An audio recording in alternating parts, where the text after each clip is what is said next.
हिमाचल में राहुल का खटाखट scheme fail. Congress सरकार फिर लेगी 1000 करोड़ का लोन। 1 लाख करोड़ के कर्ज में डूबा हिमाचल। आर्थिक संकट और आपदा से जूझ रहे हिमाचल प्रदेश में कर्ज का मर्ज बढ़ता जा रहा है और ये अब 1 लाख करोड़ पार हो गया है। अब दोबारा सुखू सरकार जो है वो कर्ज लेने जा रही है और इस संबंध में अधिसूचना जारी भी कर दी गई। जानकारी के अनुसार हिमाचल प्रदेश की सुखू सरकार ने 1000 करोड़ रुपए का कर्ज लेने की प्रक्रिया शुरू कर दी है और इसके लिए राज्य सरकार ने 24 जुलाई 2025 को एक अधिसूचना जारी की। ये कर्ज 22 वर्षों के लिए लिया जाएगा और इसे सरकारी प्रतिभूतियों यानी गवर्नमेंट स्टॉक के रूप में बाजार में उतारा जाएगा। सरकारी स्टॉक की नीलामी 29 जुलाई 2025 को भारतीय रिजर्व बैंक के मुंबई स्थित कार्यालय में हुई। यह प्रक्रिया QU2 जो है ई-क्यूबोर इलेक्ट्रॉनिक प्लेटफॉर्म के माध्यम से सुबह 10:30 बजे से 11:30 बजे तक आयोजित की जाएगी। वित्त विभाग के प्रमुख सचिव देवेश कुमार की ओर से जारी अधिसूचना में कहा गया कि राज्य सरकार को इस कर्ज के लिए केंद्र सरकार की औपचारिक मंजूरी प्राप्त हो चुकी है। अधिसूचना में कहा गया कि ये राशि राज्य में चल रही विभिन्न विकास योजनाओं पर खर्च की जाएगी।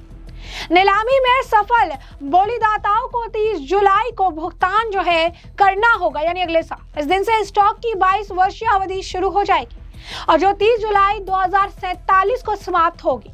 इस स्टॉक पर मिलने वाली ब्याज दर नीलामी के दौरान तय होगी जिसे कट ऑफ यील्ड कहा जाता है। ब्याज का भुगतान वर्ष में 2 बार 30 जनवरी और 30 जुलाई को किया जाएगा। हिमाचल प्रदेश में आपदा के बीच सरकार को बीते 2 साल से आर्थिक संकट का सामना करना पड़ रहा है। सरकार को हर महीने पेंशन, सैलरी और लोन हटाने के लिए 3000 करोड़ रुपए की जरूरत रहती है। बीते समय में सरकारी कर्मचारियों के पेंशन और सैलरी के भुगतान का मुद्दा भी काफी गरमाया था। इससे पहले अप्रैल के महीने में भी सरकार ने 900 करोड़ रुपए का कर्ज लिया था। वित्त वर्ष खत्म होने से पहले मार्च में भी 2 बार 337 करोड़ और दूसरी बार 322 करोड़ का ऋण लिया था। गौरतलब है कि 31 मार्च 2023 तक राज्य पर 76,185 करोड़ रुपए का कर्ज था, लेकिन उसके बाद वर्तमान सरकार ने अब तक 30,000 करोड़ रुपए से अधिक ले लिया है। हालांकि इसे सरकार चुका भी रही है, लेकिन हिमाचल प्रदेश पर अब 1 लाख करोड़ का कर्ज चढ़ गया है। इसके पीछे का एक बहुत बड़ा कारण जो है वो राहुल गांधी और कांग्रेस की खटाखट स्कीम बताई जा रही है, जहां पर उन्होंने हिमाचल प्रदेश में सरकार बनाने के लिए बहुत सारी फ्री की योजनाओं का जो है वादा किया था और इन वादों को पूरा करने के लिए इन्होंने खूब पैसे खर्च कर दिए और अब आज की डेट में उनके पास आर्थिक चीजों को ठीक करने के लिए, संकट के बचाव के लिए भी पैसे नहीं है। खटाखट मॉडल जो है अब पूरी तरीके से धराशाही हो चुका है। सोशल मीडिया पर लोग इसकी खूब चर्चा कर रहे हैं। एक व्यक्ति ने लिखा है कि 1000 करोड़ रुपए एक बार फिर से ये लोन लेने जा रहे हैं। हिमाचल प्रदेश का खटाखट मॉडल अब खत्म हो गया है। अब आप देखिए कि फ्रीबीज जो है ये फ्री या मुफ्त की चीजें जो आप बांटते हैं ये किस तरीके से आने वाले समय में जल्द से या लेट ये बिल में ट्रांसफर हो जाता है और कितना ज्यादा कर्ज एक राज्य पर बढ़ता चल जाता है। इसके बाद आपको बता दें कि लोग जो है लगातार यही कह रही हैं कि किस तरीके से 1000 करोड़ का लोन जो है अब धीरे धीरे लेते लेते 1 लाख करोड़ में बदल चुका है। एक राज्य पूरे कर्ज में डूब चुका है। खटाखट और फ्रीबीज का हैंगओवर अब भी उतरता नजर नहीं आ रहा है। जॉब की प्रॉमिस किया गया था, पेंशन सब्सिडी वो भी विदाउट रेवेन्यू, और आप देखिए कि किस तरीके से अब इसने राज्य को कहां पर किस मुकाम पर लाकर खड़ा कर दिया है। आखिर इस तरीके से कैसे राहुल गांधी की पोल पूंजी जो है इसे चला पाएगी और राहुल गांधी की ये फ्रीबीज, ये कांग्रेस की फ्रीबीज राज्य का भट्टा खराब कर चुकी है। इस बीच आपको बता दें कि मंडी से जो है पूर्व मुख्यमंत्री और नेता प्रतिपक्ष जयराम ठाकुर ने भी हिमाचल की स्थिति को लेकर और केंद्र सरकार द्वारा दिए गए पैसे को लेकर भी कई तरह के सवाल सुखू सरकार से पूछे। उन्होंने ये भी कहा कि केंद्र सरकार हर बार की तरह लगातार हिमाचल प्रदेश की आर्थिक सहायता कर रही है जिससे आपदाग्रस्त प्रदेश को राहत मिल सके और इसी क्रम में गृह मंत्रालय भारत सरकार द्वारा भी पैसे जो है दिए गए हैं, लेकिन इन पैसों का इस्तेमाल सुखू सरकार नहीं कर पा रही है। सुनिए क्या कुछ कह रही हैं जयराम जो है ठाकुर। हिमाचल प्रदेश में जब से ये आपदा का दौर शुरू हुआ है, केंद्र सरकार लगातार हिमाचल को मदद कर रही है, हर संभव मदद कर रही है। लेकिन बार बार प्रदेश के मुख्यमंत्री का, मुख्यमंत्री के साथ मंत्रियों का, कांग्रेस के नेताओं का एक ही रोना, एक ही आरोप कि केंद्र मदद नहीं कर रहा है। मैं इन सारी बातों को सिरे से खारिज करता हूं जिस प्रकार की बात वो करते हैं, और आंकड़े उस सारी चीज के गवाह हैं। हिमाचल प्रदेश में 2023 के पश्चात आपदा 24 में भी नुकसान करके गई, लेकिन 2025 में बहुत ज्यादा नुकसान करके गई। और 2023 के बाद अभी तक हिमाचल प्रदेश को डिजास्टर के जो दो प्रमुख हेड होते हैं, और दो प्रमुख हेड में जिसमें एसडीआरएफ का पैसा, एनडीआरएफ का पैसा, जो प्रदेश में आपदा प्रभावित लोगों के लिए, आपदा प्रभावित इलाके के काम के लिए जो मिलता है, वो राशि अभी तक हिमाचल प्रदेश को 2023 के पश्चात लगभग 6,000 करोड़ तक पहुंच गई। और जो पीडीएनए का जो पैसा, पीछे आपने इस बात को देखा होगा कि 451 करोड़ रुपए हिमाचल प्रदेश को जारी किया था, और उसके पश्चात अभी 24 तारीख को 602 करोड़ के लगभग केंद्र सरकार ने पीडीएनए का जो रिमेनिंग पोर्शन था उसको भी जारी किया है।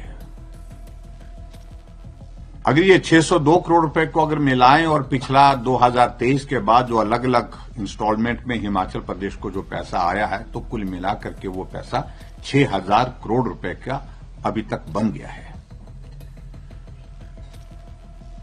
और इसलिए जो कांग्रेस की सरकार का, कांग्रेस के नेताओं का, विशेष तौर से मुख्यमंत्री का बार बार जो आरोप है कि केंद्र मदद नहीं कर रहा है, केंद्र सहयोग नहीं कर रहा है, तो मैं समझता हूं कि बहुत दुर्भाग्यपूर्ण है। उन्होंने बताया कि कैसे 601 करोड़ से ज्यादा की धनराशि हिमाचल प्रदेश को केंद्र सरकार द्वारा दी गई है और उसकी नुकसान जो हो रही है उसकी भरपाई की जा रही है। लेकिन इस सहायता और हिमाचल प्रदेश के साथ मजबूती से खड़े रहने के प्रधानमंत्री नरेंद्र मोदी और केंद्रीय गृह मंत्री अमित शाह का आभार व्यक्त करते हुए नजर आए। लेकिन इस दौरान उन्होंने सवाल भी पूछा कि कितना ज्यादा पैसा जो है वो दिया गया है। 6,000 करोड़ का आंकड़ा भी उन्होंने बताया, और ये सवाल पूछे कि क्या ये पैसे एक्चुअली उन लोगों तक पहुंचे हैं जो कि इसके लिए, जिसके लिए पैसा दिया गया था। सुखो सरकार से उन्होंने एक बार फिर से सवाल दागे और कहा कि ये सवाल मैं हमेशा उठाते रहूंगा, और एक बार फिर यही सवाल पूछ रहा हूं कि 6,000 करोड़ से अधिक की धनराशि जो प्रदेश को दी जा चुकी है प्रधानमंत्री द्वारा, और ऐसे में से सहायता पैकेज के तौर पर ऐसे इसकी घोषणा की गई थी, ये दिया भी गया है, तो ये क्या जिनके सहायता के लिए भेजी गई थी उन तक पहुंची है? सुनिए क्या कुछ और कह रहे हैं वो। मैं उम्मीद कर रहा था कि 602 करोड़ रुपए जो अभी ताजा हालात में अभी जो जारी किया है, उसके लिए प्रदेश सरकार की ओर से कोई प्रेस नोट होगा, प्रेस बाइट होगी, जहां धन्यवाद शब्द सुनने को मिलेगा, लेकिन उसके बावजूद भी नहीं मिला है। और इसके अतिरिक्त मैं ये भी मैं कहना चाहता हूं कि आंकड़े अब लोगों के सामने ठीक प्रकार से रखने की आवश्यकता हम महसूस कर रहे हैं। हमने विधानसभा के अंदर भी सारे आंकड़े रखे हैं, और उसके बाद जो प्रधानमंत्री जी का अभी 2025 के दौरान जो नुकसान के जो डैमेजेस यहां पर क्लाउड बर्स्ट के कारण, आपदा के कारण जो हुए थे, उसका जायजा लेने के लिए आए, तो 1,500 करोड़ रुपए और प्रधानमंत्री जी ने ऐलान करके रखा है। और निश्चित रूप से वो पैसा भी हम उम्मीद करते हैं कि आने वाले समय में वो निश्चित रूप से हिमाचल प्रदेश को मिलेगा। लेकिन जो हिमाचल का हिस्सा है वो लगातार जिस रूप में मिलना चाहिए उस रूप में उसको दिया जा रहा है। मैं आज हिमाचल प्रदेश की जनता की ओर से, आपदा प्रभावित परिवारों की ओर से आदरणीय प्रधानमंत्री नरेंद्र मोदी जी का हृदय से आभार व्यक्त करता हूं कि संकट की घड़ी में प्रदेश सरकार जिस रूप में खड़ी होनी चाहिए थी आपदा प्रभावित लोगों के साथ, वो तो नहीं दिखी, लेकिन देवभूमि हिमाचल प्रदेश के लोगों ने केंद्र सरकार को, प्रधानमंत्री नरेंद्र मोदी जी को, गृह मंत्री अमित शाह जी को आपदा प्रभावित लोगों की मदद के लिए हर वक्त अपने साथ खड़े हुए देखा। इसके लिए मैं आभार व्यक्त करता हूं और विशेष तौर से मैं ये आज आप सबके माध्यम से यही कहूंगा कि मुख्यमंत्री जी, मुझे लगता है कि नैतिकता यही बनती है कि केंद्र सरकार से जो मदद मिल रही है कि शब्द आपके पास धन्यवाद का आपके मुंह से निकलना चाहिए। ये प्रदेश भी देखना चाहता है और वो आपदा प्रभावित लोग भी देखना चाहते, सुनना चाहते हैं। दूसरा पार्ट जो इम्पोर्टेंट है कि जो केंद्र से जो डिजास्टर का पैसा अभी तक जो 6,000 करोड़ रुपए मिला है, क्या वो आपदा प्रभावित परिवारों को मिला है? क्या वो आपदा प्रभावित इलाकों में जो डैमेजेस हुए थे उसकी रेस्टोरेशन के लिए वो लगा है, खर्च हुआ है? ये एक प्रश्न है जिस प्रश्न को मैं मुख्यमंत्री से विधानसभा के अंदर भी पूछता रहा, जवाब नहीं मिला। ये प्रश्न है जिसको विधानसभा के बाहर भी हम सभाओं में, कार्यक्रम में हम पूछते रहे, लेकिन जवाब नहीं मिला। आज फिर से मैं आप सबके माध्यम से हिमाचल प्रदेश के माननीय मुख्यमंत्री से ये प्रश्न पूछता हूं कि 6,000 करोड़ रुपए हिमाचल प्रदेश को आपदा का जो केंद्र से मिला है, उसमें से आपने हिमाचल प्रदेश में आपदा प्रभावित लोगों को कितना पैसा दिया है? तो ऐसे में आपने तमाम बयान सुन लिया और हमने आपको जो पूरा मामला है विस्तार से बता दिया। और इस पूरे मामले पर अब आपकी भी जो राय हो कमेंट सेक्शन में कमेंट करके जरूर से जरूर साझा करिएगा। धन्यवाद।